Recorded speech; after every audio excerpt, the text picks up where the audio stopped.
They called it a quarterly update meeting. That's what showed up on my Outlook calendar anyway. Just another Wednesday morning gathering in Meridian Technologies' glass conference room, complete with overpriced coffee and the usual corporate theater. I'm Tom Anderson, 58 years old, and I've been building security systems for this company longer than most of these people have been writing code. But the moment I walked in, something felt wrong. 2 cameras were set up in the back, pointing straight at the podium. You know that feeling when you walk into a room and everyone stops talking? This was worse. Patricia Richardson, our CEO, stood there in her power suit, looking like she was about to deliver the performance of her life. Patty's always been a showboat, but this felt different, more final. I took my usual seat in the 3rd row, same spot I'd occupied for the past 5 years since they moved me out of my basement lab. Around me, engineers and project managers shuffled in with their notepads, most of them young enough to be my kids. Hell, Ryan, my 17-year-old son, probably knows more about their programming languages than I do these days. But they don't know what I know about keeping systems secure. At 58, you start thinking about things differently, like how I've got maybe 7 years left before retirement, assuming my 401k doesn't tank again. The mortgage on the house still has 8 years to go, $2,400 a month. That doesn't care how old I am. And Ryan's MIT acceptance letter is sitting on my kitchen table with a price tag of $55,000 per year. That's $220,000 total, money I promised him he wouldn't have to borrow. Patty cleared her throat, and the room went quiet. After careful consideration, she began, her voice carrying that practiced corporate tone. We've determined that Thomas Anderson is no longer aligned with Meridian's future direction. It took a second for my name to register. The coffee in my stomach turned to acid. She wasn't looking at me. She was performing for the cameras, for the board members watching the live stream, for the investors who'd been breathing down her neck about the upcoming $950 million merger with Pinnacle Capital. 32 years of work. 32 years of late nights, weekend calls, and systems that never failed on my watch. Reduced to one sentence delivered into a microphone for public consumption. You know what really gets me? I'd seen this coming. The writing was on the wall when they started hiring all these 25-year-old hotshots with their computer science degrees and their talk about agile methodology and disruptive innovation. They looked at guys like me and saw dead weight. I sat there, back straight, keeping my face neutral. Around me, a few people started that awkward courtesy clapping you do when you're not sure what's appropriate. Others stared at their shoes, uncomfortable with the spectacle. I wasn't going to give them the satisfaction of seeing me break down. Here's what Patty and her executive team didn't understand about the system I'd built for them. It wasn't just some standard corporate security setup you could replace with an off-the-shelf solution. Over the past 15 years, I designed a 4-layer verification framework that protected every major contract Meridian signed. Layer 1 handled basic authentication, usernames, passwords, the basic stuff. Layer 2 managed legal compliance, making sure every signature was from someone authorized to sign. Layer 3 verified financial authorization, checking that the dollar amounts matched approved budgets. And Layer 4, my personal edition, included quantum encrypted blockchain verification that only I could authorize. I'd learned this approach during my 12 years with Northrop Grumman, working on defense contracts where one mistake could cost millions or compromise national security. When Meridian started landing government deals, I made sure we had the same level of protection. Every contract, every merger document, every major agreement had to pass through all 4 layers. Remove any layer, and the whole system would lock down until the issue was resolved. Patty had no idea she'd just fired the one person who could complete her precious merger. After the meeting, I walked to my desk like I was just grabbing lunch. My workspace looked exactly the same, organized, methodical, everything in its place. The same coffee-stained mouse pad I'd been using for 8 years. The same photo of my Chevy Silverado from the company parking lot picnic. And on the corner sat a photo of Ryan at his high school graduation, holding up his acceptance letter to MIT. Kids brilliant with computers, way beyond anything I ever understood. The photo reminded me why I'd worked so hard, why every late night and weekend call had been worth it. Jim Walsh, our head of security, appeared beside my desk. He's a good guy. Someone I'd personally recommended for the job 8 years ago when he was just a young father trying to provide for his family. Now he had the uncomfortable job of escorting me out. "Tom, I'm sorry," he said quietly, his voice barely audible. "This isn't right. They're making a huge mistake." I nodded. Just do your job, Jim. You've got a family to think about. Mortgage payments don't care about principals. We walked toward the exit together, past colleagues who suddenly found their keyboards fascinating. A few met my eyes with apologetic looks, but most avoided eye contact entirely. The sound of my footsteps echoed in the too quiet office. At my age, you realize how few real friends you have at work. Most relationships are just convenience, people being polite because they have to see you every day. At the glass doors, Jim paused before scanning his badge. "They don't deserve what you built for them," he said.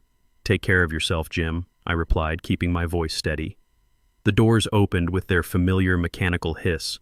Cool air rushed in from the parking lot, carrying the smell of car exhaust and the promise of a life I hadn't planned for. I stepped through without looking back.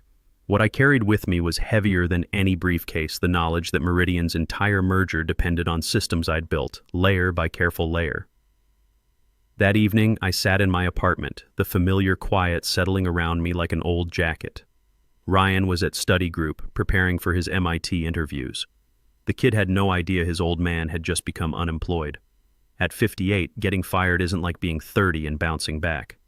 Companies see your resume and think liability health insurance costs, training someone who might retire in 10 years, dealing with a guy who remembers when things were done differently.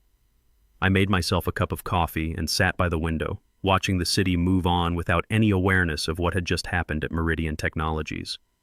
My phone sat silent on the table. No calls, no messages, no emergency alerts from the system. But I knew it was only a matter of time. 3 days. That's how long it took for Patty's confidence to crack. I was finishing my morning coffee, thinking about updating my LinkedIn profile and wondering if anyone would hire a 58-year-old systems engineer when my phone buzzed. Meridian's executive line. Patty herself was calling, probably from her corner office with the city view she loved to show off during board meetings. I let it ring once, twice, 3 times. Then I set the phone down and watched it vibrate against the kitchen table like an angry insect. The irony hit me 3 days ago. She'd treated me like dead weight in front of the entire company. Now, in her panic, I was suddenly essential again. When the call finally dropped to voicemail, I waited a minute before pressing play. Her voice came through the speaker, but it wasn't the commanding tone she'd used on stage.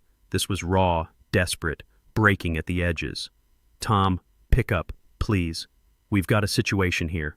The merger documents won't clear without your authorization code. Legal's breathing down my neck, and Pinnacle's executives are asking questions every hour. I need you to call me back. We can work something out. Just call me. Work something out." That was Patty's language for when the walls were closing in. She never begged until the leverage shifted completely out of her favor. I deleted the voicemail and went back to my coffee. Outside, delivery trucks rumbled past, dogs barked, and life carried on. For the first time in 32 years, corporate chaos wasn't my problem to solve. The calls kept coming. First from Patty, then from Amanda Foster at the law firm handling the merger. Amanda and I had worked together on dozens of contracts over the years. She was sharp, professional, usually respectful. But when I finally answered her call on the second day, desperation had made her forget our history. "Tom, this is just a formality," she said, her voice strained but trying to sound casual. "We need your digital signature to finalize the documents. Nothing complicated, just routine authorization. You know how these systems work. Formality. The same word Patty had used when she announced my firing. Just a formality, she'd said, like 32 years of service was nothing more than paperwork to be filed away. "Amanda," I said, keeping my tone level, "I know better than anyone what's at stake here.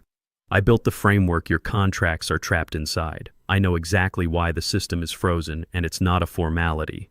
Silence stretched between us. The kind lawyers hate silence that means control is slipping away from them. "Surely you understand the risk of letting this collapse," she said carefully. "The jobs at stake, the shareholders, the economic impact." I almost laughed. Where had their concern been when Patty paraded my dismissal like a trophy? Where had it been during all those late nights when I worked alone to keep their deals from falling apart? And where was their concern about my job, my mortgage, my son's college fund? "I won't be signing anything," I said. "Not today, not ever. You want to talk about jobs at stake? I just lost mine after 32 years. Good luck figuring out your authorization problem." The next morning brought news that Meridian's stock had dropped 12 points overnight. The financial networks were calling it a procedural delay, but markets don't lie. When confidence falters, numbers fall. The system I'd built was speaking louder than any press release Patty could issue. Then came the anonymous message.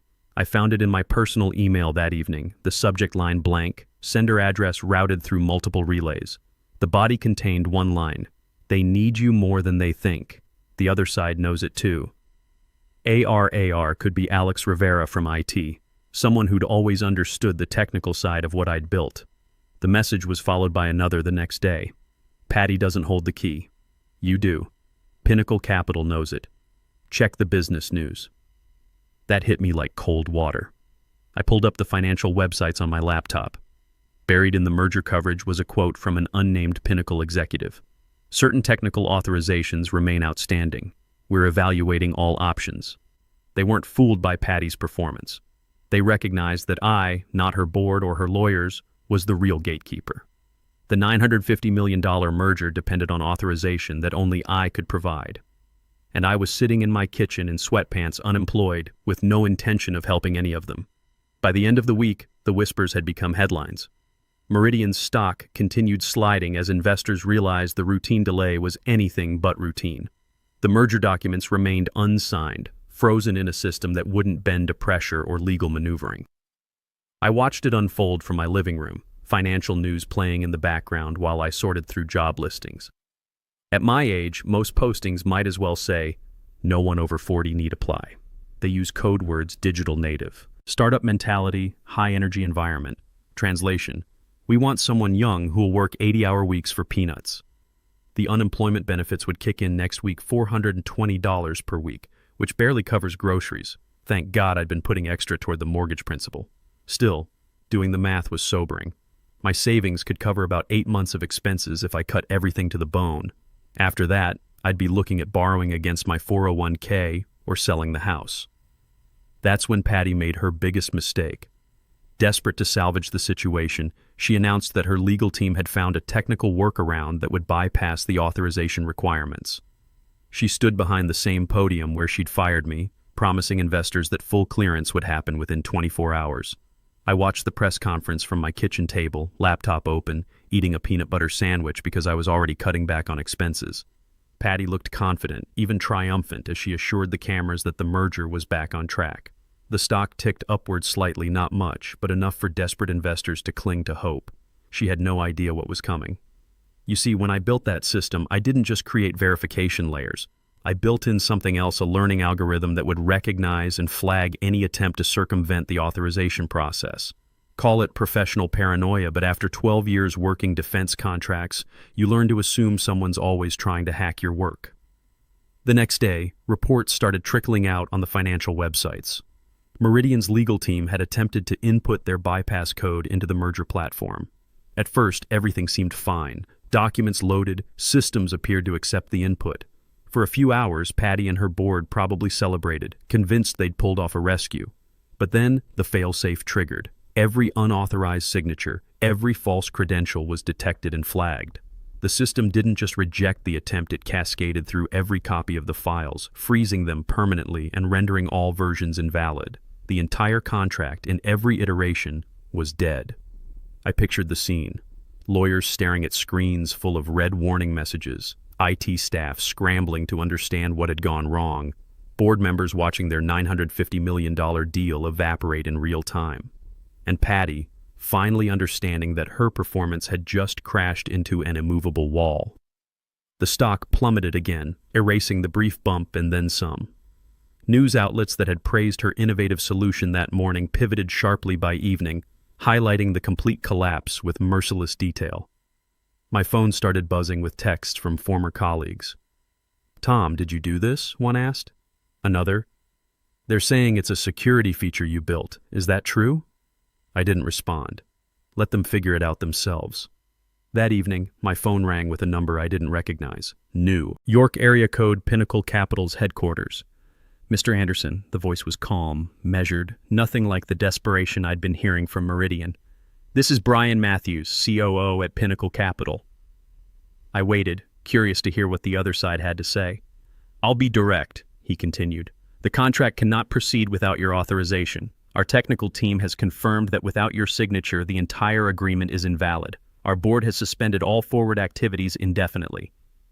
The honesty was refreshing. No threats, no manipulation, just recognition of reality. They underestimated you, Matthews said quietly. Meridian, I mean. They treated you like overhead when you're actually the cornerstone. We've been watching this situation develop, and frankly, we're impressed by the elegance of your security architecture. I found myself leaning forward. What exactly are you saying? I'm saying we recognize talent when we see it. And we recognize that Meridian just made the biggest personnel mistake in corporate history. The conversation that followed changed everything. Matthews explained that Pinnacle had been evaluating not just Meridian's financials, but their technical infrastructure. My security system was one of the main assets they'd wanted to acquire. Without it, and without me, the merger made no sense. We're prepared to make you an offer, he said. Chief Technology Officer, $280,000 base salary, full benefits, and equity options. You'd be building security systems for a company that actually understands their value. I sat there in my kitchen, unemployed for 2 weeks, looking at unemployment forms and job listings that basically told me I was too old to matter. And here was a $280,000 offer to do exactly what I'd been doing, except for people who appreciated it. There's one condition, Matthews added. We need to know that the Meridian situation is permanently resolved, that there's no chance of reconciliation. I thought about Patty's desperate phone calls, about 32 years of being taken for granted, about being fired on camera like some kind of corporate entertainment. Mr. Matthews, I said, that bridge isn't just burned, it's ash. 2 days later, federal agents were executing search warrants at Meridian's offices. It turned out the merger collapse had triggered something bigger, a federal investigation into financial irregularities that my security system had been flagging for months. The same system designed to protect legitimate contracts was now exposing illegitimate ones.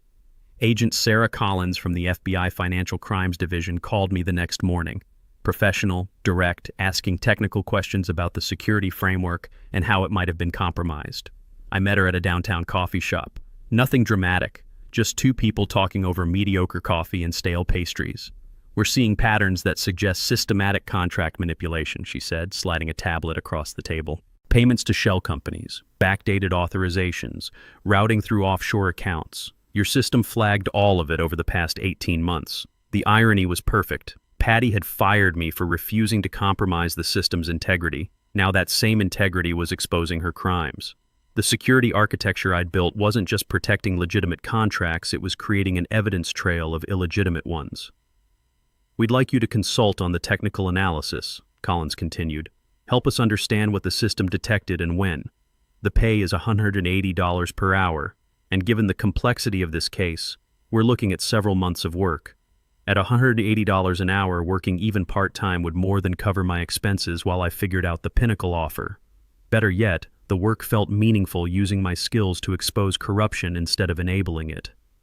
One more thing, Collins said as she packed up her tablet. This investigation is going to get a lot bigger. We're talking money laundering, defense contract fraud, possibly more. Meridian's going to be front-page news, and not in a good way. Within 2 weeks, federal agents were executing search warrants at Meridian's offices. Computers seized, files impounded, executives lawyering up. The $950 million merger became the least of Patty's problems as money laundering and fraud charges materialized. The business news coverage was brutal defense contractor under federal investigation, CEO facing fraud charges, merger collapse triggers, criminal probe. I wasn't just a witness anymore. I was the guy who'd built the system that caught them. Every news article mentioned the sophisticated security architecture that had detected the irregularities. They didn't use my name, but everyone in the industry knew who'd designed Meridian's systems. That's when other companies started calling. Not just Pinnacle, but their competitors too. Word spreads fast in the defense contractor world, especially when someone builds something that actually works. By the end of the month, I had 3 job offers, all north of $250,000, all from companies that suddenly understood the value of uncompromised security systems. Ryan was in the kitchen doing calculus homework when I accepted Pinnacle's offer. The kid looked up from his textbook when I hung up the phone. "Good news?" he asked. "Very good news, son. Looks like your MIT tuition just got a lot easier to handle." His grin was worth everything I'd been through. 4 months earlier, I'd been worried about paying for his education. Now I was looking at a salary that would cover tuition, eliminate the mortgage, and maybe even let me think about retiring comfortably instead of working until I dropped. "Dad, you're actually smiling," Ryan said. "I haven't seen you do that since Mom died." That hit me harder than I expected. My wife Sarah had passed 3 years ago from cancer, and since then, work had been my escape. Maybe getting fired was the push I needed to remember what actually mattered. The final chapter came 6 months later. Patty was sentenced to 8 years in federal prison for money laundering and defense contract fraud. The judge specifically mentioned how the security system had provided irrefutable evidence of systematic financial crimes. Meridian Technologies filed for bankruptcy. Its assets sold off to pay creditors and legal fees. The employees who'd sat in silence during my humiliation were scattered to new jobs, many struggling to explain the gap in their resumes when potential employers asked about the federal investigation. Jim Walsh landed on his feet. I'd recommended him to Pinnacle's security team, and he was doing well. But a lot of others weren't so lucky. But I wasn't thinking about revenge as I sat in my new office at Pinnacle, designing security systems that actually protected what they were supposed to protect. The work was challenging, the team respected experience over youth, and nobody questioned whether a 58-year-old engineer could keep up with technology. They cared about results, not age. Ryan started his freshman year at MIT that fall, debt-free and proud of his old man. When his friends asked what I did for work, he'd tell them I built systems that couldn't be broken or bypassed. "My dad's like a digital locksmith," he'd say. But for the good guys. The house was paid off by Christmas. The 401k was back on track. And for the first time since Sarah died, I was thinking about the future instead of just surviving day to day. Pinnacle had already mentioned promotion opportunities, maybe running the entire cybersecurity division in a few years. That evening, I deleted the last voicemail from Patty's final desperate call. I didn't need to hear it again. The silence that followed said everything I needed to know about how that chapter of my life had ended. Sometimes the best revenge is simply building something so solid that the truth has no choice but to rise to the surface. And sometimes, just sometimes, the system works exactly the way it should. When companies value loyalty and experience, when hard work gets recognized, when doing the right thing actually pays off, that's when you know you've found where you belong. You know what I learned? At 58, getting fired isn't the end of your career. Sometimes it's the beginning of the one you should have had all along.